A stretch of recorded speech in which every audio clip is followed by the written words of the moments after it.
At 8 o'clock in the evening, I saw my daughter kneeling in the rain, nearly out of strength. Meanwhile, from inside the house, I could hear the laughter of her husband and his family. I helped her up, kicked the door open, and said something they would never forget. But before I continue, check to see if you have already subscribed to the channel and share in the comments where you are watching us from. We would love to know how far our stories of revenge travel. The windshield wipers of my car were working at full speed, trying in vain to clear the rain that was mercilessly pounding the windshield. In the passenger seat, the thermos was still giving off some heat. Inside, I was carrying my daughter Isabel's favorite casserole.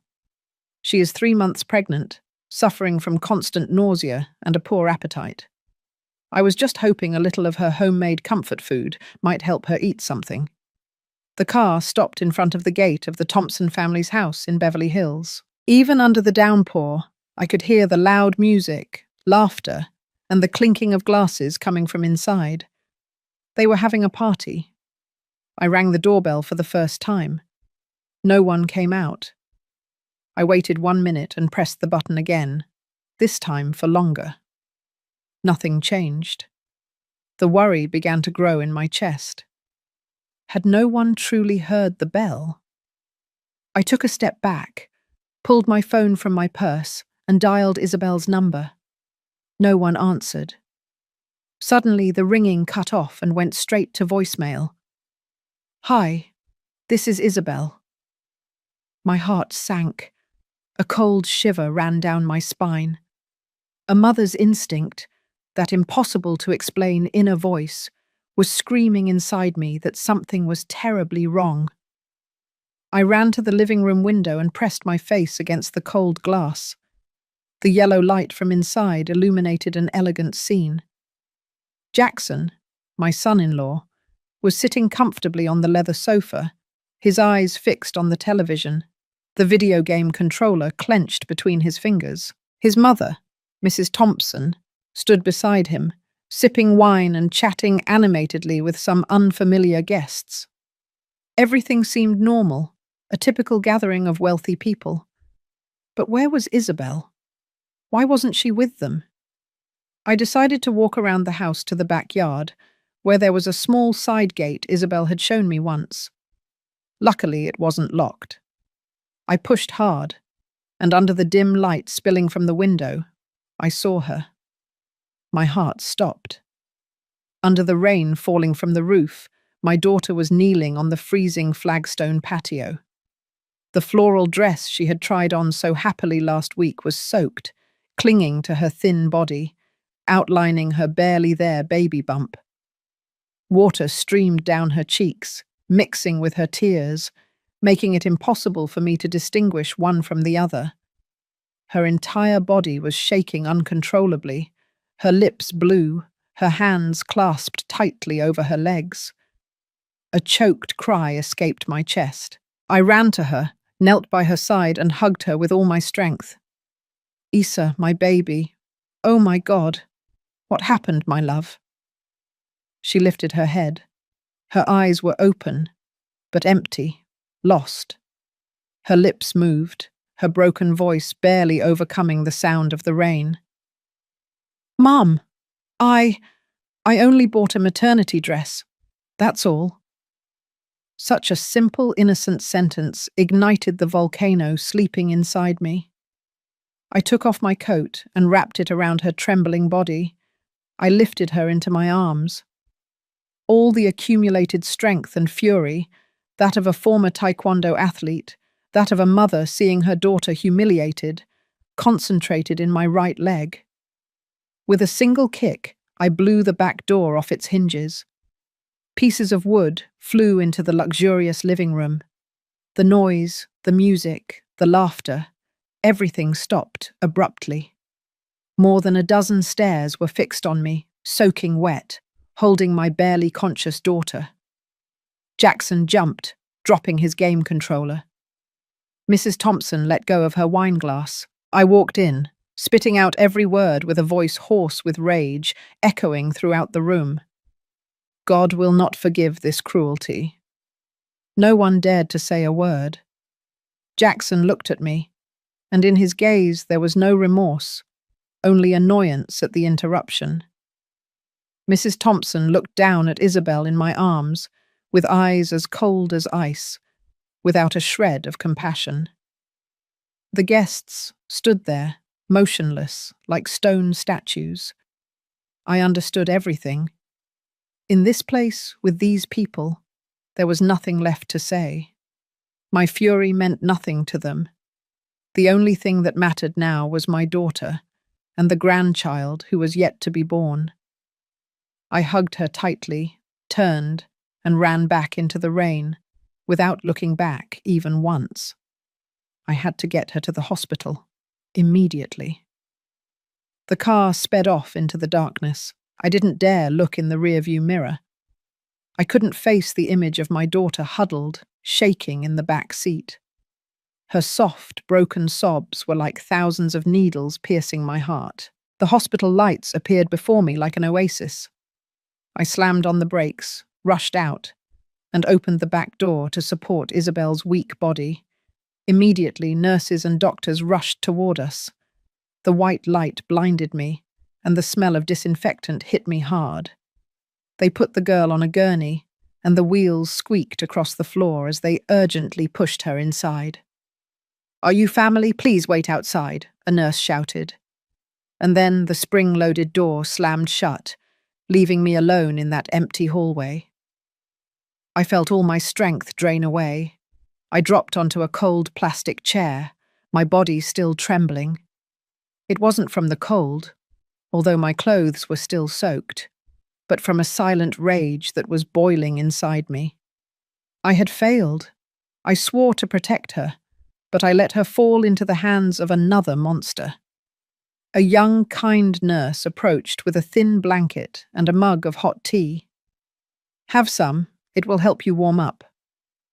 I mumbled my thanks, taking the mug with both hands. The steam warmed my numb fingers, but it couldn't melt the ice within me. I looked at my hands, shaking uncontrollably. And unintentionally, that image dragged me back in time, to another rainy night, with the same trembling hands. Many years ago, the stadium erupted in cheers of joy. The flashes never stopped flickering. I, Eleanor, the Falcon, Miller, was at the top of the podium, the National Taekwondo gold medal hanging around my neck. Below, in the crowd, Richard, my coach and husband, smiled radiantly, his eyes full of pride. We were the golden couple of American sports, sharing a dream, walking the same path. He was the wind, I, the falcon. Together we flew high toward glory. But even the strongest falcon gets tired of flying. The tragedy came in the international finals, when I attempted a spinning kick in the air.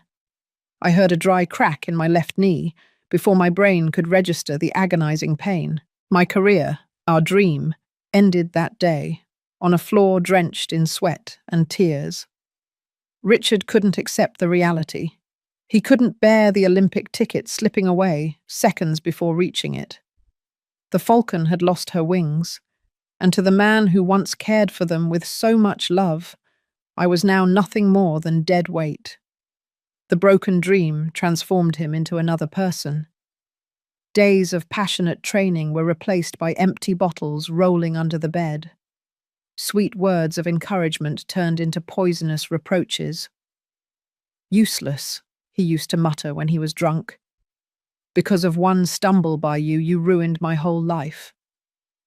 And from words, it escalated to pushing, to accidental bumps in the narrow kitchen. Isabel, who was barely 10 years old, used to run to stand between us, becoming an involuntary shield for her mother. The climax came on a night of torrential rain, just like this one. Richard came home completely drunk, babbling about lost opportunities and medals that had slipped from his hands. I just kept silent, picking up the pieces of the vase he had accidentally knocked over. Seeing me quiet angered him even more.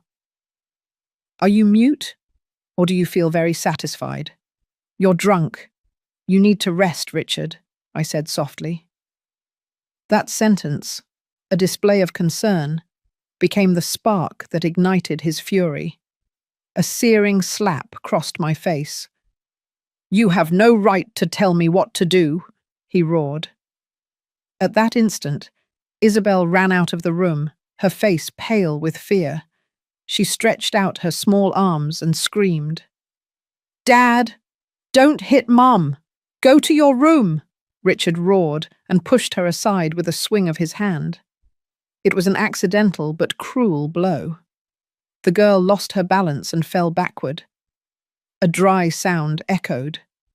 Her head struck the edge of the oak table. Then came her heartbreaking cry. A trickle of red blood ran from her forehead, staining her blonde braid red. At that moment, time stopped. The sleeping beast inside me woke up. I was no longer Eleanor, the submissive wife. I was the Falcon Miller, the fearless fighter. Before Richard could react, I had already lunged at him, applying a quick and accurate lock that threw him to the floor. He was stunned, unable to believe that the woman he always looked down on could strike with such decision. I didn't look at him once. I picked Isabel up in my arms, ran to the bedroom, and locked the door. That night, as I cleaned her wound with a warm cloth and watched her fall asleep amidst sobs, I made a promise to myself. It was over. I let one man destroy my life. I would never, ever allow another man to harm my daughter. The next morning, I filed for divorce alone. Despite Richard's threats and insults, I fought and obtained custody of my daughter. The hurried sound of footsteps on the tiled hallway pulled me out of the painful memories. I lifted my head sharply, my heart beating so hard it felt like it would break. The doctor, with greying hair and eyes sunken from fatigue, stood before me. He pulled down his green mask, revealing a kind face, but full of sorrow. The cold teacup in my hands became heavy. "Mrs. Miller," he began in a low, cautious voice, each word dropping like molten lead onto my chest. "We did everything we could, but your daughter suffered severe hypothermia, which caused strong uterine contractions. I am so sorry, but we could not save the baby." Crash! The porcelain cup shattered on the floor, a sharp sound that cut through all the silence. The tea splattered everywhere, but I felt nothing. My ears were ringing. The world around me became a slow-motion, silent film. The doctor's lips moved, saying something more, perhaps words of comfort, but I no longer heard them. Everything blurred. The grandchild I had waited for no longer existed. A nurse rushed to clean up the broken pieces while I remained seated, immobile, my hands hanging limp. The doctor gently placed a hand on my shoulder, a gesture of comfort that only made my body tremble more. Rage, pain, and helplessness mixed inside me, forming a silent storm that was ravaging my soul. They allowed me to go in and see my daughter. Isabel lay in the hospital bed, all white, lost among the sheets. Her face was pale, without a drop of colour. An IV was connected to her fragile hand, and the transparent liquid dripped, drop by drop, into her weak body. On her forehead, the old scar from that fall seemed more prominent than ever, like a bitter reminder of my failure as a mother. I dragged a chair and sat next to her. I gently took her hand, which was ice cold, and for the first time, after so many years of pretending to be strong, I cried. Hot tears streamed down my cheeks and fell onto my daughter's hand. I cried for the grandchild who never came to be, for my naive daughter, and for my own helplessness. Hours later, Isabel woke up. Her eyelids trembled and opened slowly. The first thing she did, like a natural reflex of a mother, was bring her hand to her abdomen. Her hand stopped, trembling. Her eyes opened wide, searching desperately around, until they settled on my tear-soaked face, looking for an answer. I didn't have to say anything. She understood. A choked sob escaped her throat and broke into a heart-wrenching cry. She wasn't screaming, but her crying hurt. It cut the silence of the room like a knife. "Mom!" She grabbed my arm, her swollen eyes pleading. "Mom, please don't make a scene. I beg you. I still love him. He didn't mean to do it. It was just that his mother can't stand me. Mom, please." Hearing that, the rage returned to me like a volcano about to erupt. Love? She could still say that word after everything that had happened. I wanted to scream at her, to shake her, to wake her up from her blindness. But looking at her eyes full of despair, her body so fragile, I swallowed all my venom. I clenched my fists under the chair, my nails digging into my skin. The physical pain was the only thing keeping me sane. I could only nod, with a voice so hoarse I barely recognized it as mine. "It's all right, sweetie. Rest. We'll talk later." One day passed. Isabel's phone remained silent. 2 days. No call, no message from the Thompson family. Their silence was crueler than any insult. On the 3rd day, Isabel managed to eat a little soup, but her eyes never left the door, still holding a spark of foolish hope, waiting for someone who would never arrive. Seeing her like this, my patience shattered into 1,000 pieces. I went out into the hallway and dialed Jackson's number. The call went straight to voicemail. His cheerful voice played. "Hey, it's Jackson. Leave your message. I'll call you back." I clenched my teeth in anger, hung up, and dialed his mother's number, Mrs. Thompson. It rang twice and someone answered. "Hello?" Her voice was ice cold. "Mrs. Thompson, this is Eleanor.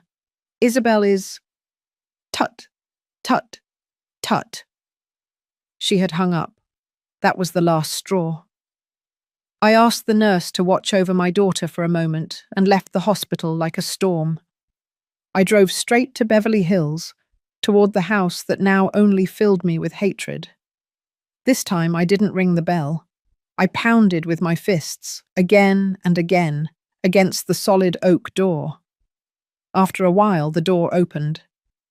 Jackson was there, his hair disheveled, in silk pajamas, with a look of annoyance at having been woken up. He looked at me with contempt and raised his chin, asking, "What the heck are you doing here at this hour?" "Why?" I yelled, my voice broken by rage and helplessness. "Why did none of you go to the hospital? Do you know that Isabel lost the baby?" Jackson smiled sideways, a cruel, disgusting grin, the most horrible I'd ever seen. "Go for what? To see your daughter's face of defeat?" He leaned against the doorframe, crossed his arms, and looked at me as if I were an annoying insect. "Your daughter is useless. That's why she couldn't keep the kid. She only knows how to spend money on senseless dresses. Let her suffer the consequences." That phrase was like an icy stab straight to the heart, twisting inside me. I stared at the man my daughter still so desperately defended. A frenzy surged through my veins, a wild need to lunge at him and destroy him. But then, for an instant, everything went silent. My burning rage subsided, leaving a calm so cold it frightened me.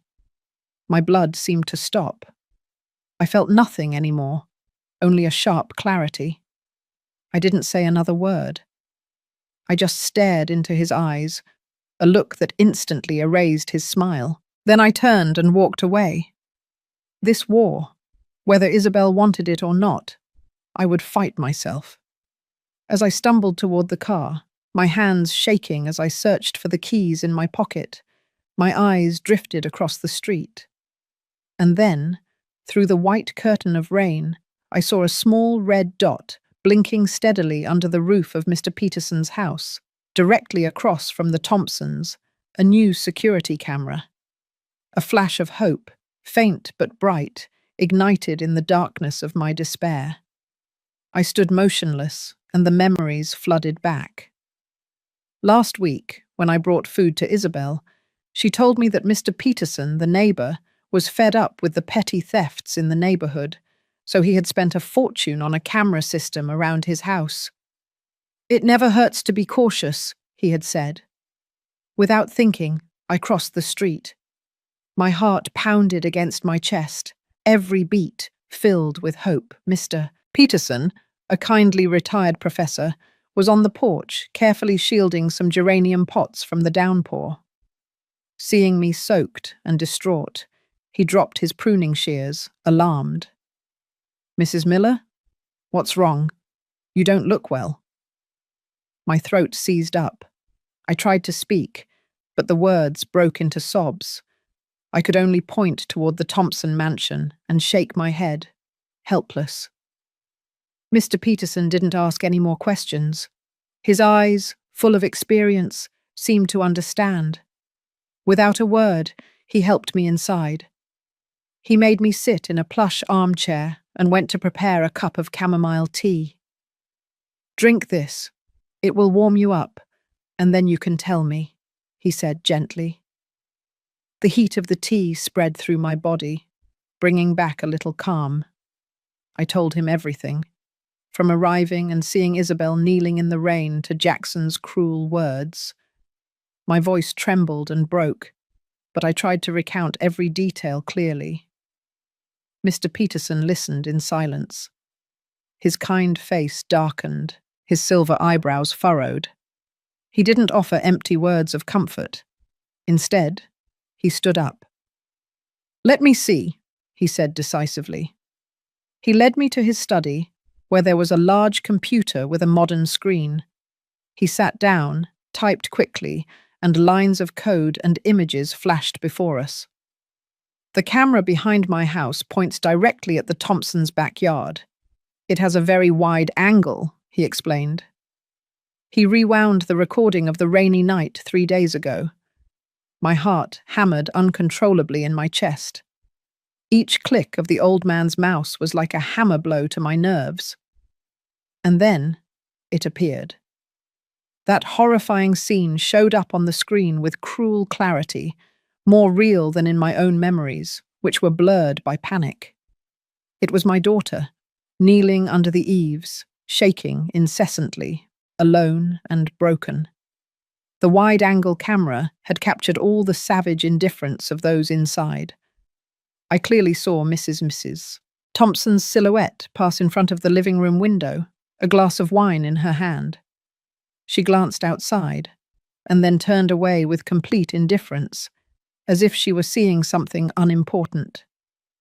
I also saw Jackson sitting on the sofa, the blue and red light of the television illuminating his face as he played a game, completely oblivious to his wife, who was suffering in the cold. The silence and cruelty captured in that recording were more terrifying than any scream or insult. "Damn it," Mr. Peterson muttered angrily. "They're animals." Without another word, he connected a USB drive to the computer. The fan of the machine whirred loudly in the tense silence of the room. "You have to get justice for the girl, Mrs. Miller," he said, without taking his eyes off the screen. "Isabel was a good girl. She always came to help me water the plants when I wasn't home.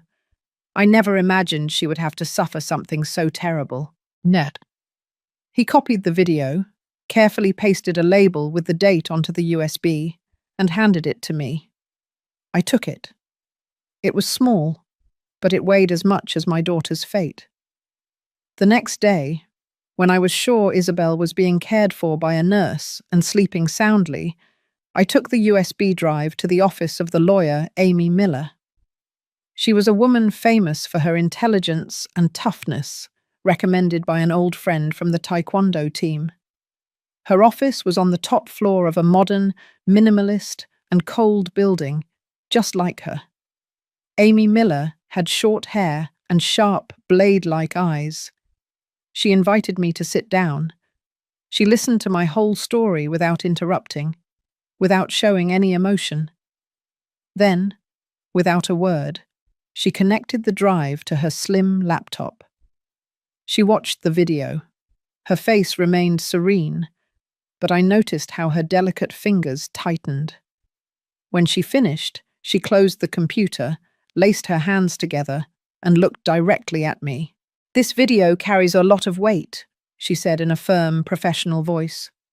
"But you must understand, the Thompsons have money and fame in San Francisco.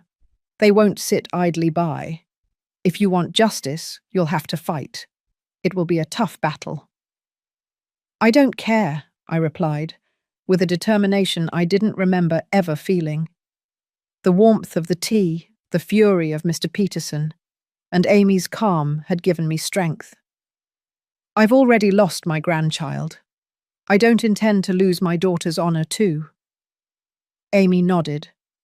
A slight professional smile appeared on her lips. "Good. Then let's begin."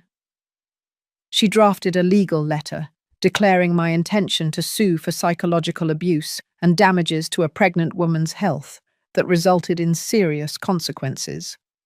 Every sentence was precise and sharp. That same afternoon, I personally took the sealed letter from the office to the post office, sent with a delivery confirmation to the Thompson house. When the brown envelope dropped into the mailbox, I heard a dry click. It was the sound of a door closing behind me. I know that from this moment on, there is no turning back. That night, I couldn't sleep a wink.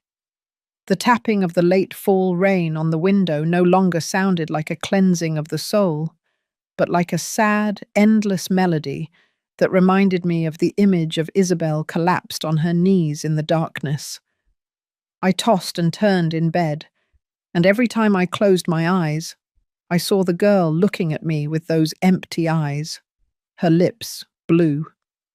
The broken sleep dragged me into a nightmare. I dreamed I was trying to lift her into my arms, but her body weighed like lead, ice cold, and it slipped away from me. I woke up abruptly, soaked in cold sweat, my heart pounding hard in my chest.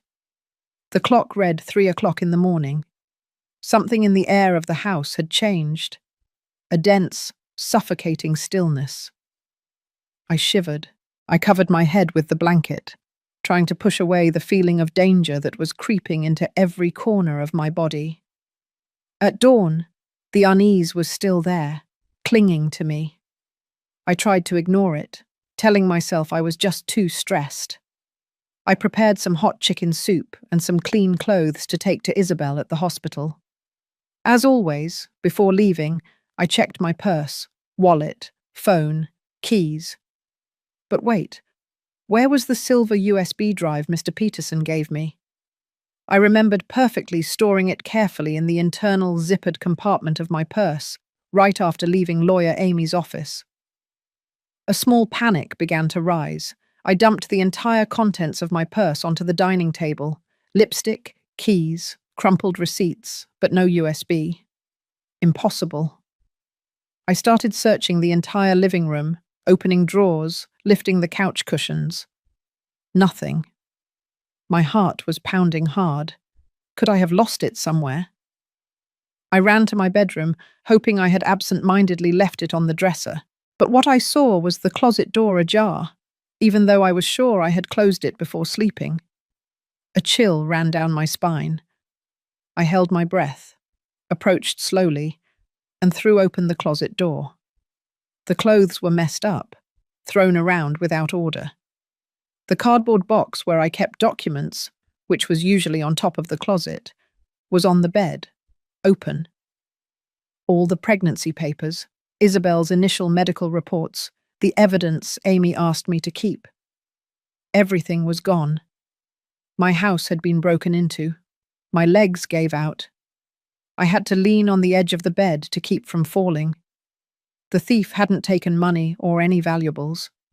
He only came with one purpose: to erase the tracks. With shaking hands, I dialed Amy's number. "They broke into my house! Amy!" I cried, almost voiceless. "The USB and all of Isabel's medical reports, they're gone. Everything is lost." Amy was silent for a few seconds, the silence of someone calculating the situation. Listen to me closely, Eleanor. Her voice was firm, without a hint of nerves. Lock all the doors. Don't touch anything that might have fingerprints. I'll send my people right away. This was not a regular robbery. The Thompson family moved faster than we thought. As I locked the main bolt with trembling hands, the phone rang. It was Mrs. Rodriguez, the neighbor from the apartment across the hall. I hesitated for a moment, but answered. Eleanor.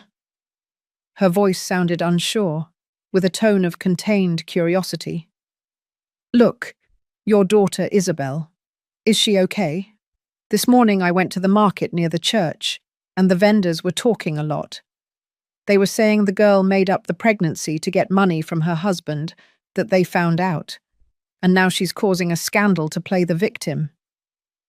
A wave of dizziness washed over me. I couldn't say anything. I just hung up without thinking. My hands were freezing.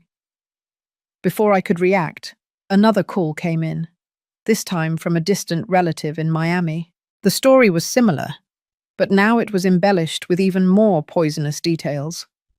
They were saying Isabel had fallen into a depression after marrying, that she often had strange behaviors, and that she was now intentionally trying to blame her husband's family to cover up some secret. Rumors. They spread like wildfire in dry season. In a single morning, my battle completely turned. My daughter, who until yesterday was an innocent victim, was now seen as a crazy liar. And I, the mother seeking justice, suddenly became the crazy mother trying to destroy a respectable family. The stares, the whispers, the doubts began to surround me everywhere. When I stepped out onto the balcony for air, I saw Mrs. Rodriguez talking to some neighbors. They looked at me and immediately averted their gaze, with a mixture of pity and contempt on their faces. I felt like I was sinking into a swamp of lies. They had already gotten rid of the physical evidence, and now they were destroying our honor with an invisible, but even crueler weapon. They wanted to corner us, isolate us from everyone, turn us into the neighborhood pariahs. That night, I didn't go to the hospital. I didn't know how to look at my daughter. I stayed alone in the darkness of the living room, without turning on the light, with defeat and helplessness crushing my chest. I had underestimated the cruelty and power of the Thompsons. They were not only rich, they also had the capacity to twist the truth, to turn black into white. Just when I thought I had nothing left, the phone screen on the table lit up and vibrated softly. A message from an unknown number, no greeting, no introduction, just a short, cold sentence. I have a copy of the video. If you really want justice, meet me at the Black Cat Cafe on Bleecker Street at 4 o'clock in the afternoon tomorrow.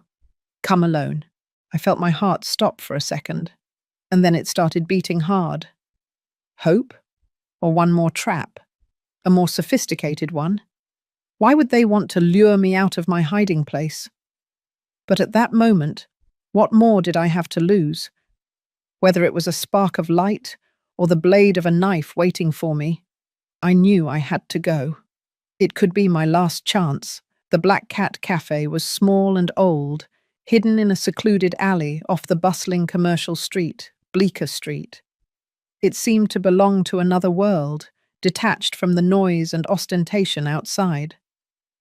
I arrived 15 minutes early, my heart hammering in my chest. Exactly at 4 o'clock, the wooden door of the cafe opened with a creak, letting in a line of light from the street. A young woman walked in. She wore a black hooded jacket, worn-out jeans, and old boots. Her appearance contrasted completely with her family's luxury. The girl looked around cautiously, like a cornered animal, and then walked directly to my table. She sat down across from me without saying a word. Then she slowly lowered the hood. I froze. My whole body tensed. That face was familiar. It was Jackson's sister, Caroline Thompson. I had seen her a few times at the uncomfortable family dinners, always quiet, almost invisible, beside her authoritarian mother and arrogant brother. In my memories, Caroline always looked down, her shoulders hunched, as if she wanted to disappear from the world. But the girl across from me had a different look, firm and a little reckless. "Mrs. Miller," she said in a soft but determined voice, without the slightest tremor.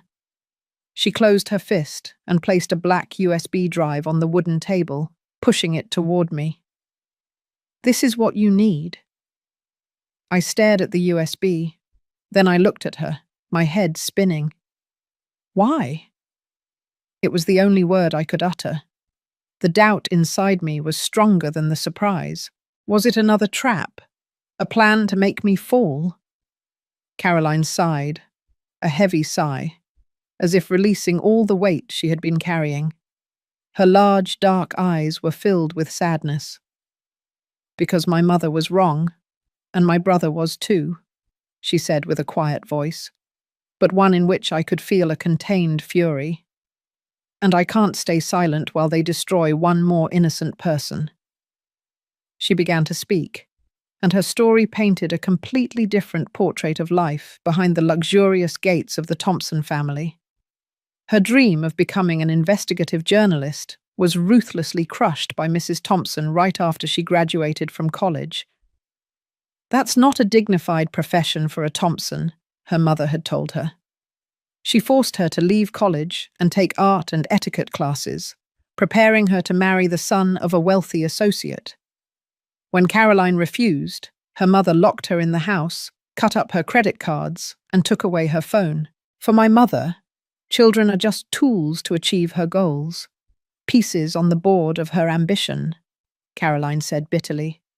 She never cared about what we really wanted or felt. She was the only one in that house who treated Isabel well. Seeing her always sad and alone, Caroline would secretly bring her books and sweets. When she found out Isabel was pregnant, she gave her some of the money she had saved. "Buy yourself something you like," she told her. "Don't let Mum control everything." She knew better than anyone how strict her mother was with her daughter-in-law's money. That night, her voice broke, with the memories reflected in her eyes. "I was in my room and heard Isabel crying outside on the patio. I wanted to go out, to protect her, but Mum had locked the door from the outside. I could only watch through the window, helpless, seeing her kneeling in the rain, alone and trembling. That image has haunted me ever since. She was just like me, a prisoner in her own house." Caroline recounted that after receiving the letter from lawyer Amy, she overheard an argument between her mother and brother. They felt no remorse. They only feared the scandal would tarnish the Thompson name. "They decided to send someone to break into my house to steal evidence and, at the same time, spread rumors to destroy our reputation, making us look like liars." When the thief got the USB, Jackson proudly showed it to his mother. That night, Caroline waited until everyone was asleep, snuck into her brother's office, and found a silver USB drive in the desk drawer. With her heart pounding hard, she copied the entire video onto her own USB. Sending someone to delete the evidence and smear a woman suffering from the loss of her child, that was the last straw, she said, her eyes glistening with tears that refused to fall. "I can't continue to be a part of this family, a family built on manipulation and lies. Mrs. Miller, please, use this. Bring the truth to light. Free Isabel, and free me too." I looked at the young woman across from me. Immense bravery emanated from her fragile body. She was betting her entire future, confronting her own family. With a trembling hand, I took the black USB drive. I felt the warmth of her fingers pass to mine, and strangely my hand no longer shook. "Thank you, Caroline," I said, my voice thick with emotion. "I won't let you down." When I left the cafe, with the memory stick clenched in my palm, I felt as if I were holding a sword. This time, I knew I wasn't fighting alone. We were two women of different generations, cornered by the same cruelty we had found in the darkness, and together we would bring the truth to light. I walked out of the cafe with the black USB drive firmly in my hand. This time I didn't go home, nor to the hospital. I drove directly to lawyer Amy's office. She was about to leave when I almost knocked the door down upon entering. She looked up, a little surprised. But seeing my determined expression and the USB drive I forcefully placed on her desk, she understood everything. Without a word, Amy sat down and connected it to the computer. When the family video appeared on the screen, her normally cold face softened slightly. An ironic, almost imperceptible smile played at the corner of her lips. "They made a fatal mistake," Amy said, with a voice heavy with icy sarcasm. "They thought they could silence you, but instead they gave us more ammunition. This break-in and theft of evidence, once presented, will make the judge view them with terrible eyes. They have turned themselves from defendants into criminals." We stayed late that night, under the cold light of the fluorescent tubes. Amy outlined a bold plan. "Suing is not enough, Eleanor. The trial could last months. During that time, the rumors will continue to destroy your reputation and Isabel's. First, we have to clear their names. We will attack them with the same weapon they used against you: public opinion." The next morning, Amy contacted a trusted investigative journalist named Michael. We met with him at a small diner. I told him the whole story, this time with a firm voice, hardened by rage. We gave him everything. The video Caroline gave us, a copy of the hospital medical record, proving that Isabel was pregnant and lost the baby due to hypothermia. Fortunately, the hospital still had the original electronic file, as well as the detailed account of the break-in and the malicious rumors circulating. The article was published that same afternoon on a major American news portal. It was like lighting a spark in a barrel of gunpowder. Its impact was much greater than I imagined. The video of Isabel kneeling in the rain, although her face was blurred to protect her identity, was enough to shock everyone. Seeing a pregnant woman treated with such cruelty while her husband's family celebrated inside caused a wave of indignation on social media. The hashtag #JusticeForIsabel quickly soared to the top spot on Twitter trends, not only in the United States, but also in several European countries. My phone wouldn't stop ringing. Neighbors and relatives who had previously turned their backs on me now called with voices full of regret and fury. Mrs. Rodriguez, stammering, apologized, saying she never imagined the Thompsons were so heartless. The media storm changed direction in just a few hours, sweeping away all the lies the Thompsons had spread. In front of the wrought iron gate of the Thompson mansion, dozens of reporters, journalists, and onlookers gathered, shouting, pointing cameras and microphones inward, demanding an explanation. Cornered, Jackson had no choice but to show his face. He appeared with an expression of false confidence, wearing an expensive designer suit, his hair carefully combed. He stood in front of a forest of cameras, initiating a clumsy and brazen farce. "It was all a staged event," he declared in a dramatic voice, waving his hands like a politician. "My mother-in-law, Eleanor Miller, out of resentment toward our family, is trying to extort us. My wife, Isabel, I love her very much, but unfortunately she has psychological issues. She constantly imagines she's pregnant and then convinces herself she's lost the baby. There was never any child. That video was maliciously edited. We were only trying to calm her down after a nervous breakdown." Amy and I were watching the live press conference on the small television in Isabel's hospital room. Upon hearing those words, Isabel, who had been quiet as a shadow for days, burst into uncontrollable sobs. But this time, they weren't tears of weakness or confusion. They were tears of clarity and absolute pain. The last curtain had fallen, exposing the repulsive face of the man she once loved. Jackson's farce backfired spectacularly. Immediately after his statements, according to Amy's plan, the journalist Michael published the second piece of evidence, a photo of the hospital medical record with a red stamp confirming Isabel was 3 months pregnant and that the cause of the miscarriage was severe hypothermia. The second wave of indignation was even fiercer.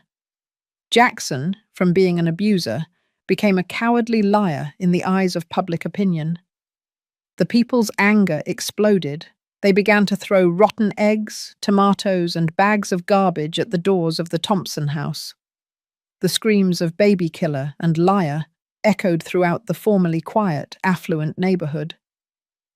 That night, in the midst of the chaos, I received a call from an unknown number. It was Caroline. Her voice was shaking with fear on the phone. "Mrs. Miller, my mother, she had a heart attack. They are taking her to the emergency room." I felt my heart sink. Although I despised what Mrs. Thompson had done, I never wished for anything like this to happen. She was authoritarian and cruel, but she was still human. I called Amy immediately. After discussing it, we decided to publish a short message on social media from the firm's account. We asked people to calm down and stop attacking the Thompson family. "Justice will be done in the courts, not in the streets," Amy wrote. Our action surprised many and sparked empathy. People began to understand that our fight was not for blind revenge, but for true justice. The media storm began to dissipate, but its impact had changed everything, especially for Isabel. Jackson's brazen farce in front of the cameras was the final blow that broke the last thread of illusion she still held. That night, after watching the conference, she turned to me. She was no longer crying. Her eyes were still swollen and red, but in them shone a firmness I had never seen in her, a strength born from the fire of pain. "Mom," she said in a hoarse but determined voice, "I want a divorce." Just that one phrase, but to me it sounded louder than any verdict. She had finally awakened on her own. I took her hand and nodded. The next morning, Amy added the unilateral divorce request to the court file. That battle was no longer just for justice, but for my daughter's freedom. On the day of the trial, the atmosphere in front of the San Francisco courthouse was as tense as a stretched rope. The room was packed. Journalists from all the major news outlets occupied every corner, crammed into the back seats. I sat next to Isabel, tightly squeezing her hand. It was ice cold, but it wasn't trembling. Amy was beside us, calm and focused, like a general before the decisive battle. The courtroom door opened. Jackson walked in, accompanied by his lawyer, his face smoother than an egg. He no longer had that confident and arrogant air from before. His face was haggard, with deep, dark circles. He glanced quickly at us and immediately lowered his head. Mrs. Thompson did not appear. They said it was due to health problems. The trial began. Jackson's lawyer tried to twist everything, attacking Isabel's unstable mental state. They called some neighbors, who we later learned had been paid, to testify. They fabricated stories about Isabel being sad, depressed, and having strange behaviors. They wanted to paint her as a weak, paranoid, untrustworthy woman. I felt my blood boil, but Amy placed a hand on mine, urging me to keep calm. However, all their effort collapsed when it was our turn to present the evidence. Amy stood up, with a firm demeanor and a clear voice that resonated throughout the room.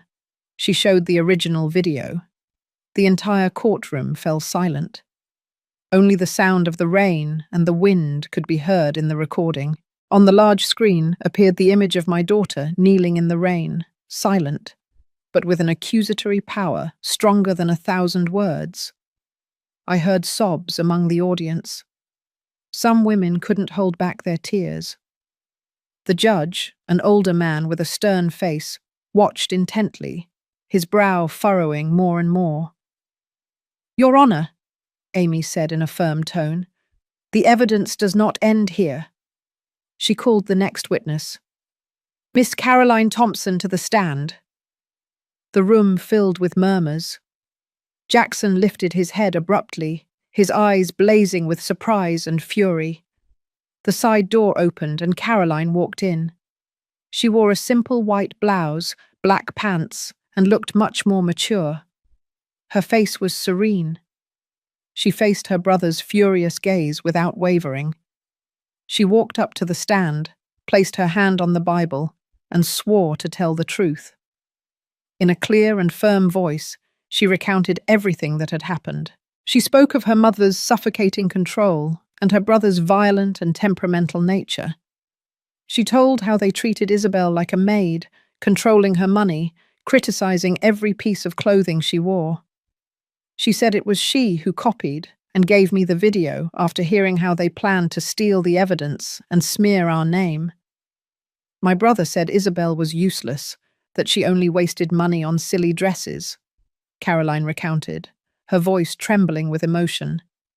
But the truth is, she bought that maternity dress with the little money I secretly gave her. It was her only small joy during the pregnancy. All eyes turned toward Jackson. His face turned pale, then red with shame and fury. "I am here today," Caroline concluded, looking at the judge with clear eyes, without any fear. "Not to go against my family. I am here for the truth, for what is right, for my sister-in-law, and for the baby who never came to be." Her testimony was a death blow. All the lies, all of Jackson's attempts to twist the truth, were exposed as ridiculous. His lawyer could only lower his head and scribble aimlessly. Jackson stared at the table, his shoulders slumped like a defeated man. The trial ended. The judge did not need to deliberate much. The court declared Jackson Thompson guilty of psychological violence and of intentionally causing harm with serious consequences. He was sentenced to 2 years of conditional imprisonment, 3 years of supervised probation, and the obligation to attend anger management classes. Furthermore, he had to pay a large sum as compensation for the physical and emotional damages Isabel had suffered. Isabel's unilateral divorce request was immediately approved. When the judge hit the table with the gavel, a dry crack resonated in the room, marking the end of the trial, the end of a dark chapter in my daughter's life. I turned and hugged her tightly. Isabel buried her face in my shoulder, and her body trembled, crying. But this time they were tears of liberation. After the trial, our life slowly returned to its course. Isabel packed her things and moved in with me permanently. My small house by the Hudson River, which had been silent since she got married, was filled with laughter and voices again. We cooked together, tended the pots on the balcony, and watched old movies. Sometimes I found her sitting on the porch, her gaze lost in the slowly flowing river, her hand resting unintentionally on her abdomen. The soul's wounds take longer to heal than a court sentence. That loss would always be an impossible void to fill in her heart, and in mine too. About 2 weeks after the trial, one sunny afternoon, while we were arranging some pots of carnations, the phone rang. It was an unknown number. I answered, and Caroline's sad voice came through the line. "Mrs. Miller," she said hoarsely. "My mother. She passed away this morning at the hospital." The small trowel in my hand fell to the ground with a dry clank. Isabel looked at me with concern. I could only look at her and nod in silence. A heavy silence covered our small balcony. Although Mrs. Thompson had caused so much pain, the news of her death filled me with sadness. It wasn't the satisfaction of the winner, not at all. It was grief for a life that destroyed itself and those around it with its own cruelty and authoritarianism. She paid too high a price for her mistakes. I did not attend the funeral. Isabel didn't either. We thought our presence would only open unnecessary wounds, and probably no one would want it. Instead, I sent an arrangement of white lilies, a symbol of purity and rebirth, to the wake. Along with it, a small card without a sender, with a single sentence, "May the soul of the deceased rest in peace." Days after the funeral, Caroline came to my house. She looked thinner and paler, but in her eyes there was no longer fear or sadness. They shone with a new calm and freedom. She wore a simple light blue dress and carried a small suitcase in her hand. "I am leaving San Francisco, Mrs. Miller," she said with a soft smile. "I have re-enrolled in the School of Journalism in New York City. I am going to start over." Isabel approached and hugged her. Two women, two victims of the same family drama, found comfort in each other. "Thank you, Caroline. Thank you for everything," Isabel whispered. "Live well, please." "You too, Isa," Caroline replied, gently patting her former sister-in-law's back. Before leaving, Caroline took a cream-colored envelope from her purse, somewhat wrinkled and old. "This is from my mother," she said with a hesitant tone. "She wrote it after entering the hospital, but she never had the courage to send it. I think you and Mrs. Isabel should read it." She handed me the envelope. Her hand was ice cold. Then she dragged her suitcase and walked straight to the waiting taxi on the street, without looking back even once. An old chapter of her life had just closed forever. That night, after dinner, my daughter and I sat on the sofa under the warm light of a yellow lamp. I carefully opened the letter. Mrs. Thompson's handwriting trembled, clumsy and messy, without the proud and firm touch that had always characterized her. It seemed written in her final hours, when pride no longer meant anything. It was not a long letter. She did not ask for forgiveness, because perhaps she knew she did not deserve it. She wrote about her life, about being born into a noble family that had fallen on hard times, about the burden of maintaining the name and prestige of a crumbling lineage, a burden she had carried on her shoulders since she was a young woman.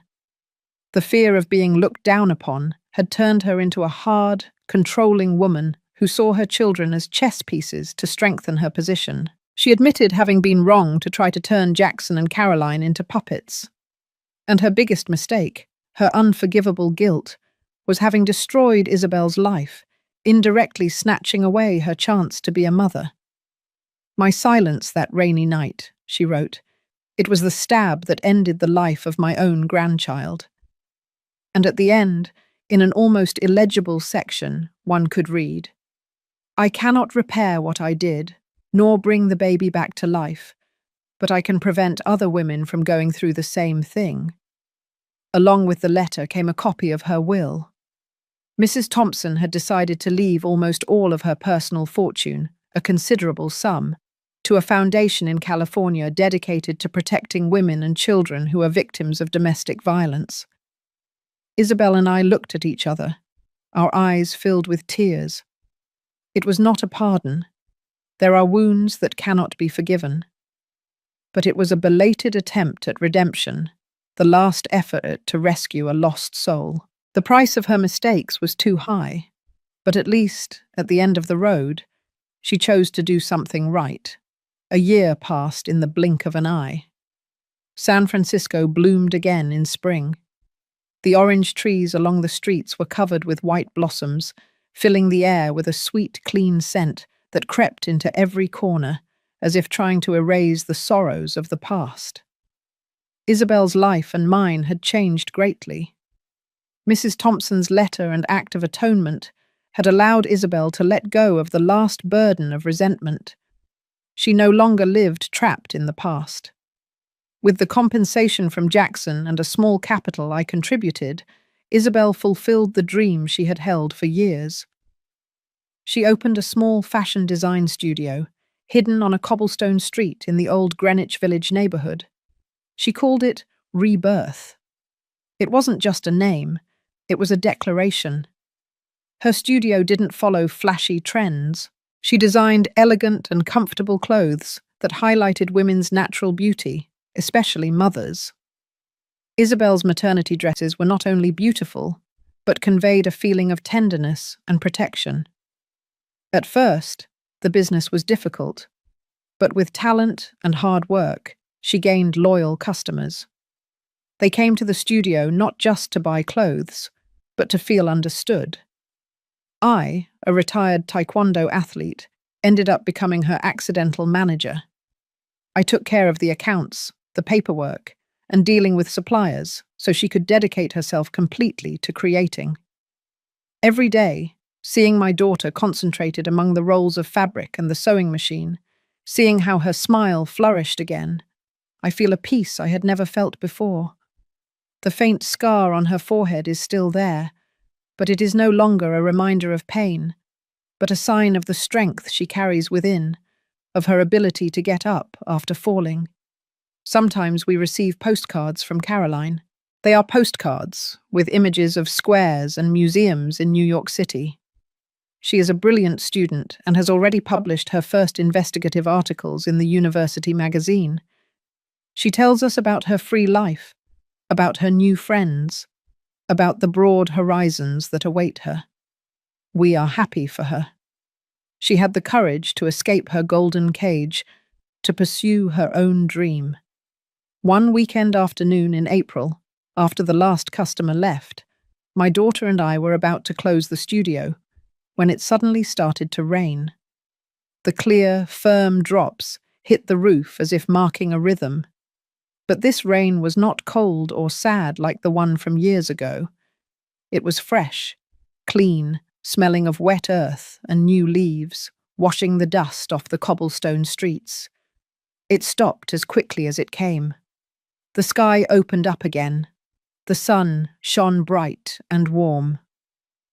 "Shall we go for a walk, Mum?" Isabel proposed, her eyes bright.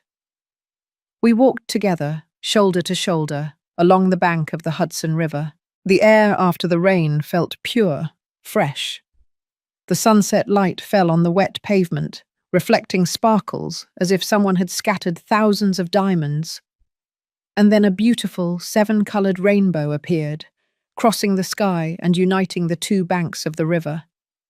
Isabel stopped, looked up, and took a deep breath, filling her chest. Then she looked at me, her eyes clear, with no trace of sadness, only peace and hope. "Thank you, Mum," she said softly like a sigh. "Thank you for always being with me, for fighting for me, even when I already wanted to give up." I smiled, put an arm around her, and hugged her. Her hair still smelled of fabric and the new sun. "I will always be here," I whispered to her. "Always. I know that challenges still await us, that there are scars on the soul that never completely disappear. But we have learned to live with them. As long as we are together, we can overcome anything. The storm has passed, and after the rain, the light always returns. From everything I experienced, I understood something. In this life, no rain lasts forever, and no darkness is dense enough to hide the light of truth. The silence of the cowards only feeds evil, but courage, whether it comes from an elderly mother or a young woman like Caroline, can tear down the coldest walls. I have lost, I have fallen, but amidst the pain, I learned that justice is not always found in a courtroom, but in the way we rise up and fight for what is right, even if the whole world turns its back on us. And more than anything, I want to tell all the women out there, never let fear or a blind love silence you. Speak up, because silence is sometimes an accomplice to the crime. The story you have just heard has changed names and locations to protect the identity of the people involved. We are not telling it to judge, but with the hope that someone listens and reflects. How many mothers are suffering in silence within their own home? I sincerely wonder, if you were in my place, what would you do? Would you choose to keep quiet to maintain the peace, or would you have the courage to face everything to reclaim your voice? I want to know your opinion, because every story can be a candle that lights the way for another. God always blesses, and I firmly believe that courage will lead us to better days. For now, on the final screen, I will leave two of the channel's most loved stories. I think they will surprise you. Thank you for staying with me until this moment.